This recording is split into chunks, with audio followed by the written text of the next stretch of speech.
Fala galera, seja bem-vindo ao canal Guitelis na área e dessa vez em uma área diferente. Hoje nós vamos analisar o mercado cripto mais uma vez, vamos olhar para dados e entender o que está acontecendo diante da nossa frente e quais são as probabilidades que a gente tem no mercado. Com isso, podemos tomar as nossas decisões, ou de compra ou de venda, e sem aquela parada de ficar em cima do muro, sem aquela parada de falar pode subir como pode cair, beleza?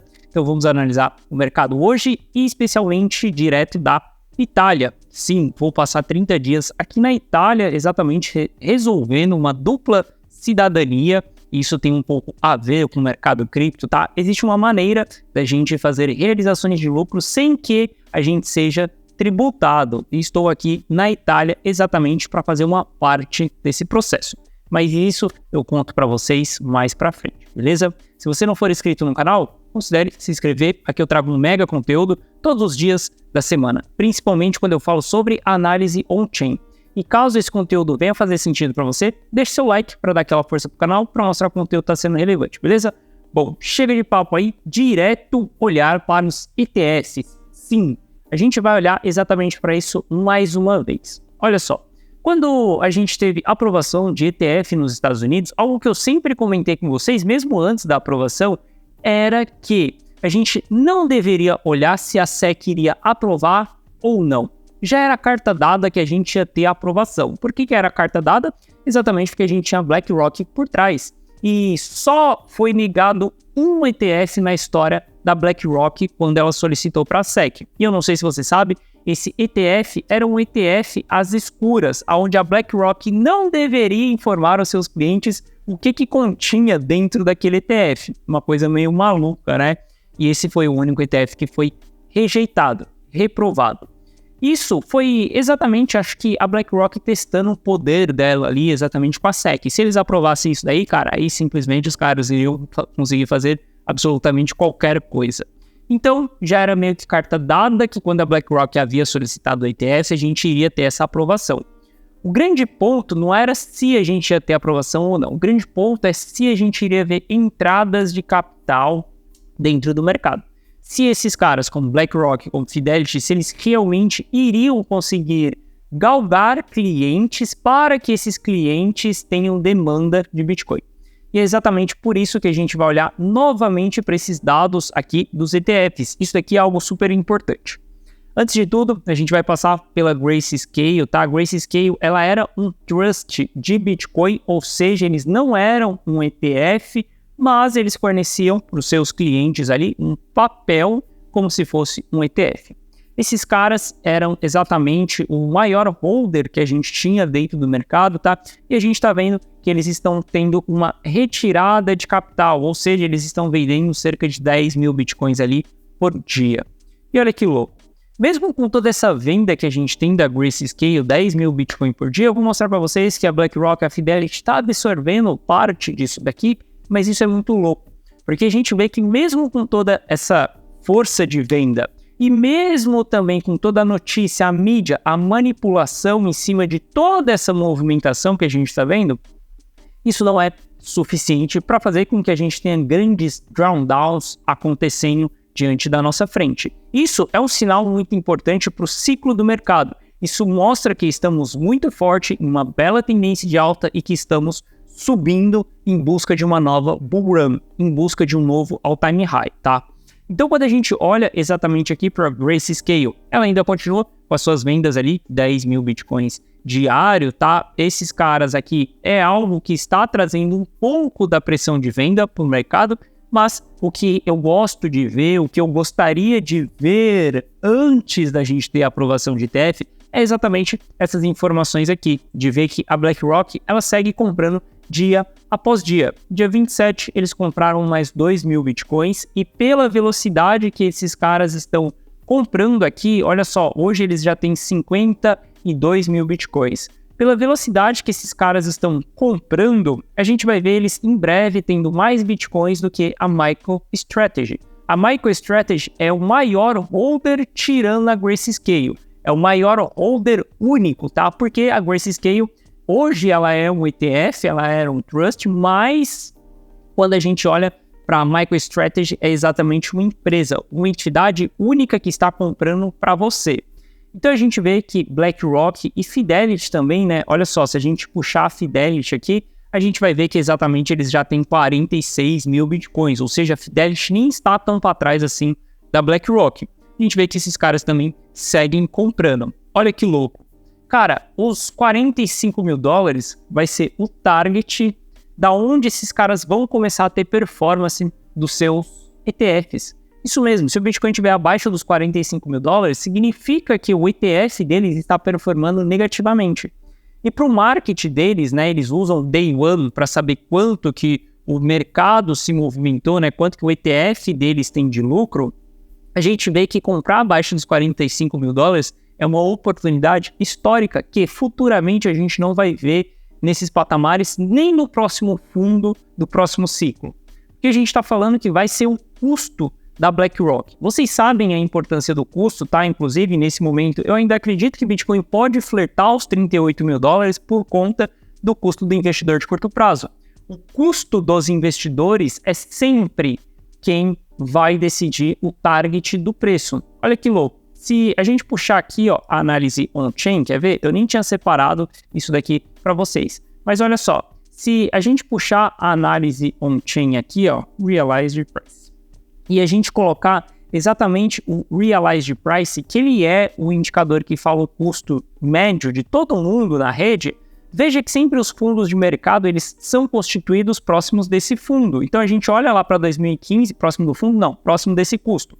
Quando a gente olha lá para 2015, estamos vendo que em 2015 a gente tinha exatamente um preço ali de custo de 290 dólares. O fundo foi em 240. Quando a gente olha para 2018, 4.400. O fundo foi em 3.500. Quando a gente olha para o Corona Crash, a gente teve exatamente batendo no custo de todo mundo, 5.500 ali, 5.600. Quando a gente olha nesse último ciclo, a gente também teve o custo em 20, onde o fundo foi em 15.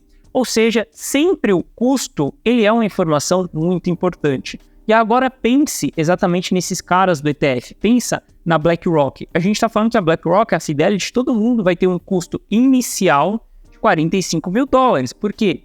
Como eles marcam a sua performance do ETF é a partir do Day One. Eles não podem ter um custo em cima das compras deles, porque as compras não são para eles, as compras são para os clientes. Então, o target sempre vai ser o Day One ali, beleza? Então, isso daí é algo que me deixa bem bullish também, né, para esse próximo ciclo. A gente ter tido a aprovação do ETF e a gente vê que esses caras, eles seguem comprando. A gente der continuidade aqui para nossa análise on-chain, olha só, esse gráfico aqui, o Trend Score, ele vai mostrar para a gente se as carteiras mais relevantes do mercado, tá? Ele não considera carteiras ali que tem pouco saldo, ele não considera carteiras que só ficam transacionando, ele considera carteiras relevantes. Carteiras de holder, carteira de smart money, carteira de pessoas que acumulam por longo prazo. Quando a gente olha para essas principais carteiras dentro do mercado, nós conseguimos ver que esses caras estão acumulando super forte mesmo depois da aprovação de ETF. Quanto mais escuro tiver a bolinha, mais acumulação eles estão fazendo. Quanto mais amarelo tiver a bolinha, ou nós estamos em uma ausência de acumulação, ou nós estamos em uma distribuição. Ter a bolinha amarela não significa que nós estamos em distribuição. A gente olha para outro gráfico para poder entender isso. Mas olha que louco, desde outubro do ano passado, esses caras vêm acumulando sem dó. E se a gente der um zoom aqui para ver os últimos dias, por exemplo, cara, janeiro inteiro eles tiveram aqui pontuações de 0,80, 0,86, 0,70, 0,84. O que é? Pontuação de 1. A gente está falando que desde o dia 23 de janeiro, esses caras eles estão com a pontuação 1. Todos os dias consecutivos foi de pontuação 1, menos os 2 últimos dias. O que isso significa? Significa que eles estão acumulando ao extremo. 1 é o número máximo ali desse Trend Score, que exatamente mostra para nós que esses caras estão acumulando e acumulando super forte, tá? Isso daqui é mais um ponto que a gente tem, dados, informação diante da nossa frente, de que, cara, ainda estamos em patamares de preço de acumulação. Big players. smart money. Esses caras ainda estão acumulando. Então isso é importante para a gente ter um norte, sim, para a gente saber se a gente deve continuar acumulando ou não. Eu sigo acumulando. Eu sigo montando a carteira rumo ao 1 milhão, sigo fazendo os aportes, inclusive hoje é segunda-feira, fiz aporte na data de hoje, nos 15 ou 16 ativos que nós temos dentro da carteira. Se você quiser exatamente ter acesso a essa carteira, onde eu faço análise e eu tomo as decisões, você simplesmente precisa copiar. Você vai copiar os meus resultados dentro dessa carteira. Só você clicar no link da descrição, beleza? E olha só, mais informação aí de dados on-chain. Quando a gente olha para o número de novos endereços criados ali diariamente, a gente vê que nos últimos dias a gente teve um volume bem alto, um volume bem expressivo de novos endereços sendo criados. Isso daqui é um pequeno sinal de demanda que nós temos.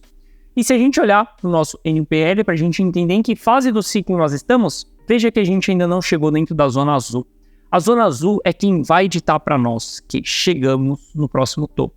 Chegamos na nossa próxima fase eufórica. Chegamos no momento em que a gente não coloca mais capital para dentro do mercado, e sim a gente tira capital de dentro do mercado.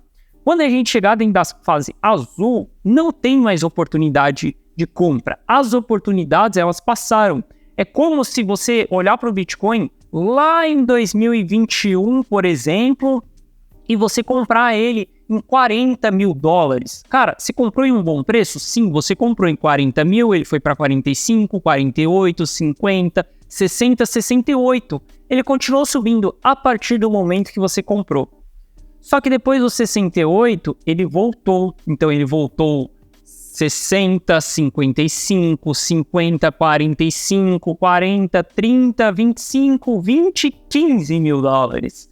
E se você não pegou o time dos 40 até os 68, você teve que segurar prejuízo ao longo desse caminho. Então, quando a gente entrar dentro dessa fase azul aqui, que nós vemos dentro do NPL, a gente já vai entrar nessa fase de que o mercado ele vai continuar subindo ainda, só que a partir dali, ele já vai entregar uma baixa em seguida. Então, se a gente tiver um custo médio em cima dessa região, a gente está comprando o topo do mercado, beleza? Saiba aproveitar até a gente chegar dentro dessa fase azul. Depois que a gente chegar dentro dessa fase azul, simplesmente a festa tá no final, cara. E se você ainda quer sair em sã consciência da festa, se você ainda quer sair com bons resultados da festa, saia antes das luzes serem acesas, antes do segurança expulsar todo mundo, beleza? Bom, se a gente continuar analisando aqui, olhando para as carteiras, tá? Os dois grupos de carteira, o que mais interessa para mim é a carteira em azul, que é de 10 a 100 bitcoins. A gente vê que esses caras acumularam, fizeram uma distribuição. Aparentemente a gente está entrando em uma pausa aqui, não dá para falar que a gente está entrando em uma pausa, mas tem o segundo grupo de carteiras também, que é um grupo de carteiras que veio distribuindo dentro do bear market, e eles pararam exatamente sua distribuição depois que o SVB Bank quebrou, e agora eles voltaram a acumular e estão acumulando até um pouquinho mais aqui. A gente não tem um movimento bem claro ainda dentro das carteiras, mas veja que sempre as carteiras elas vão iniciar suas distribuições quando a gente estiver no pé da bull run. É normal a gente ver continuidade dessas distribuições aqui. A gente só tem que acompanhar isso diariamente para saber se chegamos em uma zona de preocupação ou não. Bom, quando a gente olha para a price action do Bitcoin, gráfico de 4 horas aí, tá? Para mim, a gente perdeu esse canal de alta aqui. E enquanto a gente não voltar para dentro desse canal, tudo que nós temos são retestes da perca desse canal. Então a gente tem um reteste, outro reteste aqui, outra rejeição. E se a gente não voltar para dentro desse canal e constituir um pivô aqui dentro, ou candles fortes de movimento de alta, a gente ainda continua em tendência de baixa, tá? Uma coisa que ficou muito bonita aí foi o fechamento semanal que nós tivemos. Olha que coisa bela. A gente teve um baita de um candle de rejeição da queda. Isso daqui pode ser sim um fundo ascendente no gráfico semanal. Se a gente olhar exatamente para esse fundo aqui, inclusive, a gente pode até traçar o nosso próximo alvo para a gente tentar entender exatamente qual que é o próximo patamar de resistência que a gente vai encontrar no semanal. E o patamar de resistência vai estar lá já nos 57 mil dólares. Isso mesmo, a gente chegando aqui nos 49, rompendo isso mais uma vez, 57 e 62 mil dólares vai ser exatamente os nossos próximos patamares de resistência. Olha só, mercado simplesmente forte, nos mostrando força, nos mostrando acumulação, nos mostrando que a gente ainda não chegou dentro de uma fase eufórica. Se tudo isso está diante da nossa frente, o que nós temos diante da nossa frente? Cara, nós temos uma oportunidade de compra, oportunidade de montar as nossas carteiras, oportunidade de nos prepararmos para bull run.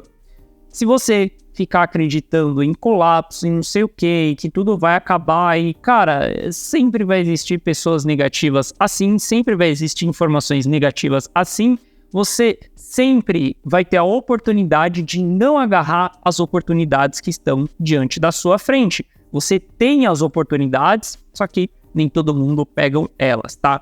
Eu enxergo que o mercado vai continuar subindo, por mais que a gente olhe aqui para gráfico de 4 horas, a gente vê alguns movimentos negativos, por exemplo, com uma perca da cunha do canal de alta que nós tivemos aqui, cara, tá tudo bem, porque tudo isso daqui são oportunidades de acumulação para nós. Olha só, quantas vezes eu não comprei dentro da carteira Rumo 1 milhão na faixa dos 40 mil dólares? Cara, a gente comprou 2 vezes dentro dessa região, a gente comprou dentro dessa região, a gente comprou dentro dessa região, dentro dessa região, dentro dessa região, e a gente também está comprando mais uma vez na data de hoje dentro dessa região.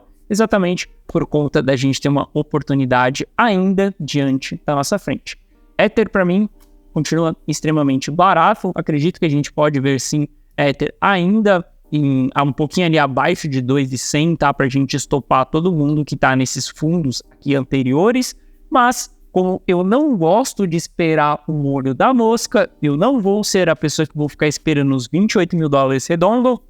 Eu já iniciei todas as minhas estratégias de compra, principalmente dentro da carteira Rumo 1 milhão. A gente já segue nos posicionando, nos preparando para a próxima pernada de alta que nós vamos ter aí. Quiçá que a gente chegue nos 57 mil dólares ou nos 62 mil dólares, beleza? Lembrando, amanhã é terça-feira, dia de tradição da gente analisar nossas altcoins. Se você quiser que eu analise alguma altcoin específica, só deixar nos comentários de hoje, que será o maior prazer do mundo analisar isso para você amanhã, beleza? Então é isso, tamo junto, forte abraço e eu te vejo amanhã de novo aqui da Itália. Valeu!